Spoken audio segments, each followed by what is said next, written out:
ভর্তা এত মজা কেন? একবার যদি খান বারবার খেতে মন চাইবে, এতটাই লোভনীয়। আসসালামু আলাইকুম রহমতুল্লাহ। আমার প্রিয় ভিউয়ার্স সবাই কেমন আছেন? আশা করি সবাই ভালো। চলে আসলাম আরেকটা নতুন ভিডিও নিয়ে। আমার আজকের ভিডিওতে থাকতেছে শাপলা ফুলের ভর্তা। অসাধারণ, এত মজার, জাস্ট ওয়াও। ভিউয়ার্স, এখানে আমি কিছু শাপলা ফুল নিয়েছি। যাই হোক, আমি যখন শাপলাগুলো নিয়ে এসেছিলাম তখন শাপলা ফুলের ভর্তাটা আমি তৈরি করিনি, তো আমি এগুলো ফ্রিজে রেখে দিয়েছিলাম, যার কারণে উপরে কিছু কিছু ফুল কিন্তু ফুল না, জাস্ট সবুজ যে পাতাটা আপনারা দেখতেছেন সেটা কিন্তু নষ্ট হয়ে গেছে, বাট ফুলগুলো কিন্তু মাশাআল্লাহ এখনই কিন্তু খুবই সুন্দর। তো আমি এখন শাপলা ফুলের যে পাতাটা, সাদা সাদা যে পাতা আপনারা দেখতেছেন ভিউয়ার্স, সেটা দিয়ে কিন্তু ভর্তা খেয়ে থাকি। যাই হোক, ভিতরে যে লাল সবুজ বর্ণের এটা থাকে, এটা কেউ খায় কি না আমার এটা কিন্তু জানা নেই, বাট আমার আম্মু কিন্তু কখনো দেখিনি ওই সবুজ বর্ণের যেটা থাকে সেটা কিন্তু ফেলে দেয়। সো আমিও ফেলে দিচ্ছি। তো যাই হোক, আমি কিন্তু এটা ফেলে দিয়ে শুধুমাত্র সাদা অংশটাই নিচে, আর এক একটা ফুল থেকে কিন্তু অনেকগুলো কিন্তু পাতা আসতেছে মাশাআল্লাহ। তো প্রত্যেকটা পাতা দেখে কিন্তু খুবই ভালো লাগতেছে। আর আমাদের জাতীয় ফুল শাপলা, সেটা অনেকেই জানেন। আর এই শাপলা ফুল শুধুমাত্র ভর্তা না ভিউয়ার্স, এটা যদি আপনারা পাকোড়া করে থাকেন এবং আপনারা ভাজা করে থাকেন, জাস্ট মজা মজা তো মজাই। শাপলা ফুল দিয়ে আপনারা ইলিশ মাছের মাথা দিয়ে ভাজা করে খেয়ে দেখবেন যে এটাও কিন্তু মুখে লেগে থাকবে। সো ভিউয়ার্স, দেখুন আমি এখানে কথা বলতে বলতে আমি শাপলা ফুলের ভিতরে যে অংশটা সেটা কিন্তু আমি ফেলে দিচ্ছি। আর এটা খাই কিনা সেটাও আমি জানি না, যেহেতু আমি আগে থেকে কখনো দেখিনি। তো কথা বলতে বলতে মাশাআল্লাহ আমি কিন্তু এখানে অনেকগুলো কিন্তু শাপলা ফুল নিয়েছি। তো ভিউয়ার্স, আমি আরেকটা আপনাদের সাথে কথা শেয়ার করি। এই শাপলা ফুল কিন্তু মুখের জন্য অন্যরকম একটা কাজ করে, বিশেষ করে যাদের ব্রণ থাকে, ব্রণ কিন্তু খুব অল্প সময়ের মধ্যে চলে যায়, যেটা আমি উপকার পেয়েছি ভিউয়ার্স। এই শাপলা ফুলটাকে আপনারা শুধুমাত্র শাপলা ফুলটাকে বেটে তারপর কিন্তু পুরো মুখে কিন্তু সুন্দর করে লাগিয়ে দিবেন, ইনশাল্লাহ ম্যাজিকের মতো কিন্তু আপনাদের মুখে যদি কোনো প্রকার ব্রণ থাকে তো সেটা কিন্তু চলে যাবে। ভিউয়ার্স, এখানে আমি যে কাজটা করতেছি অফ ক্যামেরা কিন্তু আমি রসুন এবং পেঁয়াজ দুটো কিন্তু সরিষার তেলের সাথে কিন্তু আমি খুব সুন্দর করে কিন্তু আমি ভাজা করে নিচ্ছি। আর এই ভর্তার মধ্যে কিন্তু একটু তেল না দিলে কিন্তু ভালো লাগে না। যাই হোক, আপনারা যদি আর একটু কম তেলে এটা ভাজা করতে চান তাও কোনো সমস্যা নেই। তো আমি একটু বেশি তেল দিয়ে কিন্তু ভর্তাটা তৈরি করব, যেহেতু সরিষার তেল। তো সেই সাথে আমি দিয়ে দিলাম এখানে একটা ডিম। ভিউয়ার্স, আপনারা যদি ডিম না দিয়ে খেতে চান তাহলে কিন্তু একটা মাছ অন্তত পক্ষে দিবেন, তাও কিন্তু অনেক মজার হয়। বা ডিম দিলে কিন্তু এটার মজাটা কিন্তু দ্বিগুণ বেড়ে যায়। কেননা আমার মা চাচিরা দেখতাম যে শাপলা ফুলের ভর্তার মধ্যে কিন্তু একটা ডিম ব্যবহার করতো। তো সেই ক্ষেত্রে কিন্তু আমারও কিন্তু এখানে ডিম দেওয়া। তো ডিম দিলে কিন্তু আসলে কিন্তু খুবই মজার হয়।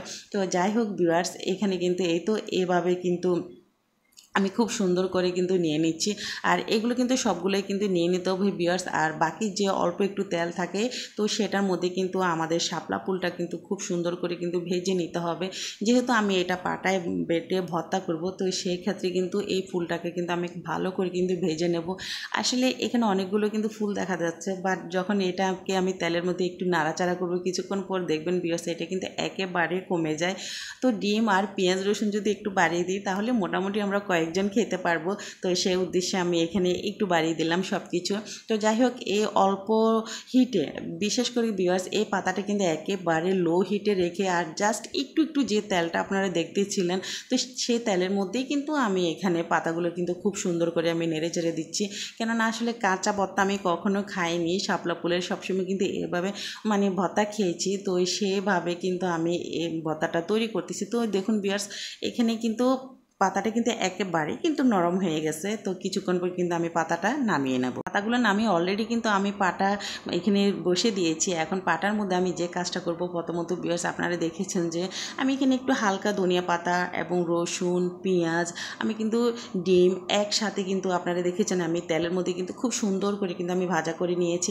এখন এটাকে আমি যে কাজটা করবো ভিউয়ার্স, আমি একটু পাটায় বেটে নিচ্ছি, যেহেতু আমি এটাকে একটু মিহি করব। ভিউয়ার্স, আরেকটা কথা বলি, আপনারা যদি পাটায় বেটে খেতে না চান তাও কিন্তু লাগবে না। এরকম যেরকম তেলের উপরে যেভাবে ভাজা করে নিয়েছি তারপর কিন্তু হাতের সাহায্যে আপনারা কষলিয়ে কিন্তু ভর্তাটা খেতে পারেন।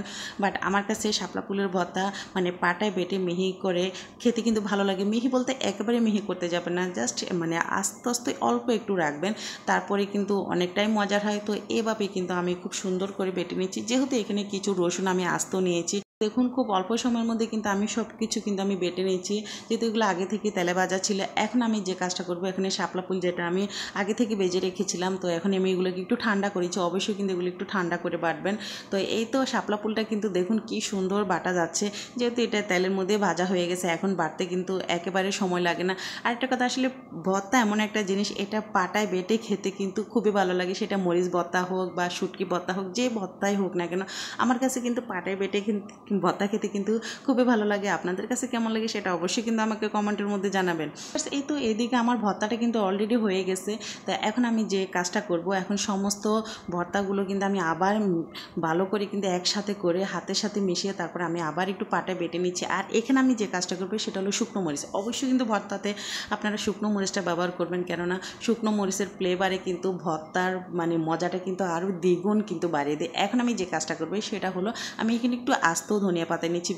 তেলে ভেজে কিন্তু আমি কিছু ধনিয়া পাতা দিয়েছি, এখন আস্তটা দিচ্ছি। আস্তটা দেওয়ার উদ্দেশ্য হলো মানে মজাটা যেন আরও বেশি বেড়ে যায়, ফ্লেভারটা যেন আরও বেশি বেড়ে যায়। আর আপনারা যদি তেলে ভাজি দিতে না চান, এইভাবে আস্ত দিয়ে কিন্তু আপনারা ভর্তা খেতে পারেন। তো যাই হোক, এখন আমি যে কাজটা করবো, সমস্ত উপকরণগুলো কিন্তু হাতের সাহায্যে খুব ভালো করে মিশে নেবো। আর আমি যত হাতের সাহায্যে মাখতেছি, তত মনে হয় যেন আমার দ্রুত কিন্তু খেতে মন চাচ্ছে যে কবে এ ভর্তা দিয়ে আমি ভাত খাবো। আর এই শাপলা ফুলের ভর্তা যে এত মজার হয়, মানে আপনারা তৈরি করবেন একবার হলেও, কিন্তু এই ভর্তাটা তৈরি করবেন, দেখবেন যে মুখে লেগে থাকবে। বিশেষ করে কিন্তু গরম ভাতের সাথে কিন্তু এরকম ভর্তা কিন্তু খেতে অসাধারণ লাগে। তো যাই হোক, এই দিকে কিন্তু দেখুন ভিউয়ার্স, আমি কীভাবে ভর্তাটাকে পাটায় বেটে নিচ্ছি।